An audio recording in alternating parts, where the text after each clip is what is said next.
Hello everyone, I'm Stephen Manning. Thanks for joining us for this week's edition of Persuasion in Social Movements.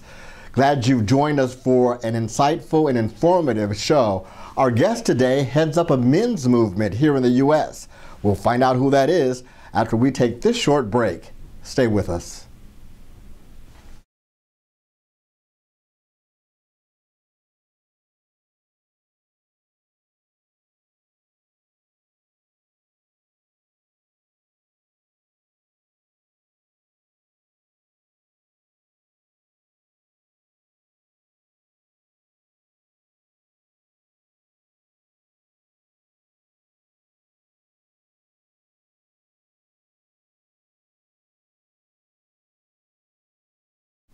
We're back with today's installment of Persuasion in Social Movements. With us today by phone for a brief interview is the director of a men's movement called A Voice for Men. His name is Paul Elam. Paul, are you there? Yes, I am. Hey, thanks so much for agreeing to do this interview. Paul, let's start out by you giving us a brief overview of your men's movement, A Voice for Men. Well, thank you for having me. What we do at A Voice for Men is essentially address a wide spectrum of issues that are faced by men and boys in modern culture. That includes everything from discrimination in courts and family courts to false accusations of rape, to discrimination in the workplace, and to the expectations of men in their social roles that are now outmoded and need re-examination and some changing. For instance, we'll take family courts as an example. Men face absolute systemic discrimination in family courts. They are not awarded custody near as often as our women. They are often removed from the home with unsubstantiated restraining orders, taking them away from their children, taking them off their property, separating them from their income and their property. And they do not realize that this is a systemic problem that is not just faced by them individually, but it's faced by all men who wind up in the family court system. So our goal there and our purpose is to educate them as to what the problem is and hopefully point them a direction of getting some help and learning how to cope with what's happening. The suicide rate for men during divorce is very, very high compared to women.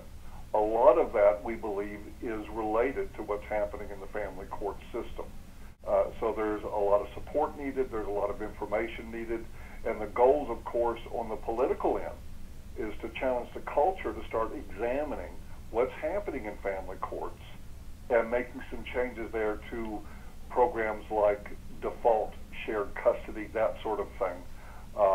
Examining what's happening with ex parte restraining orders, with the idea that perhaps it's not a good idea just to summarily rip fathers away from children, either for the children or the father.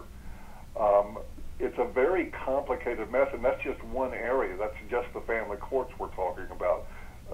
Men's issues involves a wide range of issues, including those courts and a lot of other things too. What are some of the strategies and tactics do you employ as an organization to get people to hear you, to get some of these issues looked at and acted on? We do things the old-fashioned way. We speak truth to power. This is what we have a significant following at voiceformen.com, our website. We have supporters and donors from across the planet, from I've lost count of the amount of countries that bring us supporters to our mission. Mm-hmm. And basically what we do is we address the truth to a system that so far still doesn't want to hear it.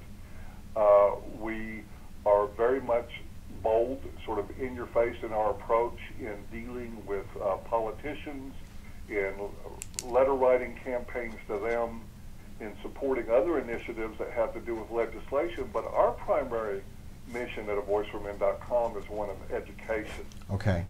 There's a lot of people that just are flat unaware of men's issues, of what they really are. There's been a narrative in this country for the past 50 years that is primarily dominated by feminism, Mm-hmm. which instructs us that men are by default in powerful positions and that we live lives of privilege, which is certainly true for some men. But if you look at the life of the average man, he is not in a position of power. And if you take a much closer look, a realistic look at the lives of most average men, you find that they face just as many injustices as a group as anybody else has. Well, Paul, thanks so much for agreeing to do this interview. You did a great job, gave us a lot of information. Thank you so much for having me. And thank you for tuning in to this week's edition of Persuasion in Social Movements. I'm Stephen Manning. Have a great day.